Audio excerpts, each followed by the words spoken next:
चोलेन्द्र विरुद्धको महाभियोग प्रस्ताव अब संसदको सम्पत्तिको रूपमा रहने, बजेट अधिवेशनमा पनि महाभियोगबारे छलफल हुन सक्ने। बैतडीमा राष्ट्रिय परिचय पत्रको काम वडा तहबाटै हुने, विवरण सङ्कलनका लागि कर्मचारी वडा कार्यालयमै खटाइने। यो वर्ष मात्रै 2185 वटा आगलागीका घटना भएको जानकारी, 86 जनाको उक्त घटनाका कारण मृत्यु। अर्घखाँचीमा स्थानीय निर्वाचनमा तालमेल गर्ने गठबन्धनका दलहरूबीच सहमति, एकताबद्ध भएर जाने निर्णय। नागरिकता अध्यादेश विरुद्ध परेको रिट खारेज, कानुनी हैसियत समाप्त भइसकेकाले रिट निवेदन खारेज गरेको जानकारी। राहदानी विभागमा कृत्य सरकारी छाप प्रयोग गर्ने 12 जना पक्राउ, छिटो राहदानी बनाइदिने प्रलोभन देखाएर ठगी गरेको आरोप। भारतीय आयल कर्पोरेसन आइओसीले नेपालका लागि इन्धनको मूल्य बढायो, मटितेल हवाई इन्धनमा भने नाफा। माओवादी केन्द्रको वैचारिक तथा राजनीतिक प्रशिक्षण सुरु, राजनीतिक गतिविधिलाई तीव्रता। बालबालिकालाई टाइफाइड विरुद्धको खोप अभियान चलाइँदै चैत 25 देखि वैशाख 18 गतेसम्म खोप अभियान सञ्चालन हुने। काभ्रेमा घर घर जाउँ कांग्रेस जिताउँ अभियान सुरु, सबै वडामा घर घरमा पुग्ने योजना। शासन सत्तामा मधेसीको सहभागिता नभए मधेसको विकास नहुने वरिष्ठ नेता राजेन्द्र महतोको भनाई, काठमाडौँबाट शासन गर्नेहरूले आफूलाई ठूलो राष्ट्रवादी ठान्ने गरेको आरोप। 14 बैंक राष्ट्र बैंकको कारबाहीमा मुद्दती निक्षेप ब्याजदर परिवर्तन गर्न नपाइने व्यवस्था उल्लङ्घन गरेको जानकारी। स्वास्थ्यका फार्मेसी समूहका 15 कर्मचारीको सरुवा, मन्त्रालयमा रहेका पान बहादुर छेत्रीलाई प्रयोगशालामा पठाइयो। होलीलाई दुर्घटना रहित बनाउन बाक्लो संख्यामा ट्राफिक प्रहरी परिचालन, बिहानैदेखि मापसे चेकिङ। सल्यानमा ई पासपोर्टको आवेदन सङ्कलन सुरु, त्रुटि रहित सेवा प्रदान हुने भनाई। सिन्धुलीका 17 वटा कार्यालय भवन विहीन, स्वास्थ्य चौकी समेत खुरकोटको भवनबाट चल्दै आएको जानकारी। निजामती ऐन अड्किँदा प्रदेश र स्थानीय तहका कर्मचारी मारमा, 10,000 कर्मचारी बाधा अड्काउ फुकाउ मार्फत तलब खाँदै। प्रतिनिधि सभा र राष्ट्रिय सभाको हिउँदे अधिवेशन अन्त्य, प्रधान न्यायाधीश जबरा विरुद्धको महाभियोग प्रस्तावमाथिको छलफल हरपत्र। निर्वाचनको 2 महिना बाँकी रहँदादेखि सरकारको तयारी तीव्र, निर्वाचनलाई प्राथमिकतामा राखेर कार्ययोजना तयार गरिँदै। होली पर्व लक्षित गरी विशेष सुरक्षा योजना बनाइयो, सामान्य अवस्थाभन्दा बढी प्रहरी परिचालन। काठमाडौँको विजेश्वरीमा सडक दुर्घटना, 35 वर्षीय हरिद्वारीको मृत्यु। ललितपुर जिल्ला अदालतभित्र 2 पक्षबीच कुटपिट, सम्पत्तिको खिचलो सम्बन्धी मुद्दा। 3,500 रुपैयाँले घट्यो सुनको मूल्य, 79,300 रुपैयाँमा किनबेच। रामेछापमा दलित महिलालाई बन्धक बनाई यातना दियो, महिलामाथि दही चोरीको आरोप। मोरङ प्रहरीद्वारा पत्रकार र युट्युबर सहित 11 जना नियन्त्रणमा, सर्वसाधारणले गरिरहेको प्रदर्शनको भिडियो खिचेको आरोप। निर्वाचनका लागि 1 लाख म्यादी प्रहरीको भर्ना आवेदन खुल्यो, कार्यावधि 40 दिन।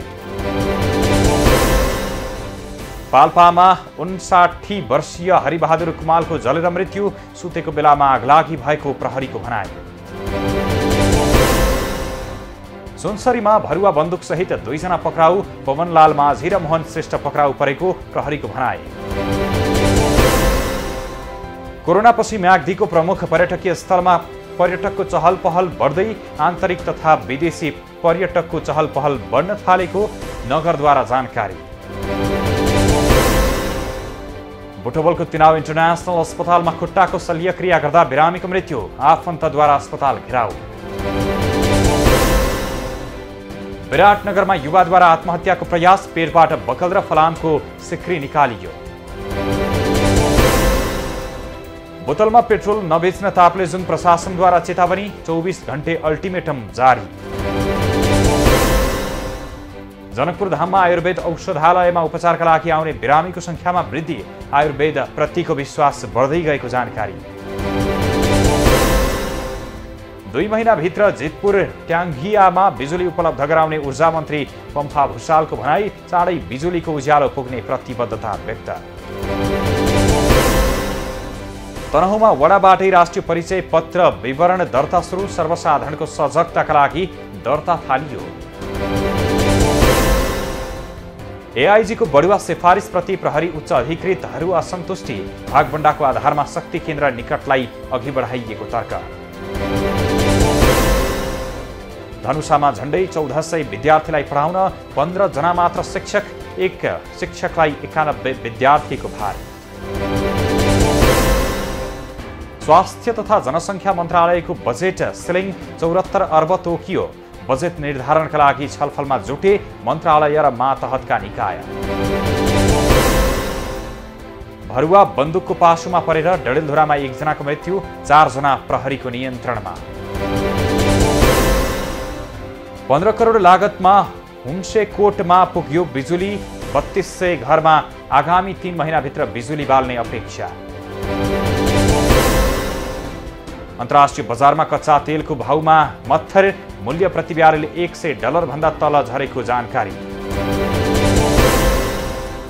पर्यटकीय गन्तव्य राराताल घुम्ने उपयुक्त मौसम सुरु, हवाई मार्गबाट दैनिक 50 देखि 60 पर्यटक भित्रिँदै। विराटनगरमा उद्योगी महेश जाजुलाई महामूर्ख उपाधि प्रदान, मारवाडी समुदायमा उक्त उपाधि सम्मानको रूपमा ग्रहण गरिने।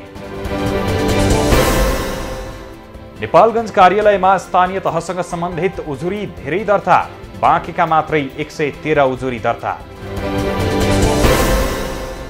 राजस्व छलेको आरोपमा 3 जना विरुद्ध मुद्दा दायर, भ्याटको नक्कली तथा झुट बीजक प्रयोग गरेको भनाई। 8औं तनहु महोत्सव सुरु हुँदै स्टल निर्माण गरिँदै। वर्षाबाट क्षति पुगेका किसानले अझै क्षतिपूर्ति पाएनन्, किसानद्वारा घेराउ र प्रदर्शन। कोरोना भाइरस संक्रमण दर झापामा 0 भएसँगै किसान चिन्तित, कुरिलोको टुसाको बिक्री दर घटेको उल्लेख। मुस्ताङको फल्याकमा धज्याङ पर्व मनाइँदै, पर्व 7 दिनसम्म मनाउने चलन। मोरङको कटहरी गाउँपालिकाका प्रमुखले दिए आरोप प्रमाणित गर्न चुनौती, भ्रष्टाचार लागेको आरोप। नेपाल आयल निगमले भारतबाट खरिद गर्ने पेट्रोलियम पदार्थको मूल्यमा वृद्धि, बढेर आएको मूल्य अनुसार नबढाइए 15 दिनमा करिब 5 अर्ब 30 करोड घाटा हुने निगमको भनाई। नेपालमा थप 82 जनामा देखियो कोरोना संक्रमण, थप 213 जना संक्रमण मुक्त। अमेरिकी राष्ट्रपति सहित 13 उच्च अधिकारीमाथि रुसद्वारा प्रतिबन्ध, जर्मनीका लागि मुख्य ग्यास पाइपलाइन बन्द गर्ने रुसको चेतावनी। युक्रेनी राष्ट्रपति जेलेन्स्कीलाई पोल्यान्ड, स्लोभाकिया र चेक गणतन्त्रका प्रधानमन्त्रीले किभमा भेटे, युक्रेनका जनताको पक्षमा युरोप उभिएको विदेशी नेताहरूको भनाई।